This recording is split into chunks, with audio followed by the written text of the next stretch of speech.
వచ్చాడయ్యో స్వామి నింగి సుక్కలతో గొడుగెత్తింది భూమి ఇచ్చాడయ్యో స్వామి కొత్త రెక్కల్ని మొలకెత్తించే హామీ వచ్చాడయ్యో స్వామి నింగి సుక్కలతో గొడుగెత్తింది భూమి ఓ ఇచ్చాడయ్యో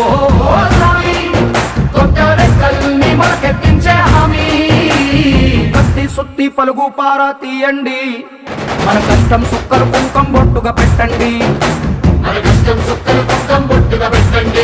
ఓ అన్నం పెట్టే పనిముట్లే మన దేవుళ్ళు మరి ఆయుధాల పూజలు చేద్దాం పట్టండి అమ్మో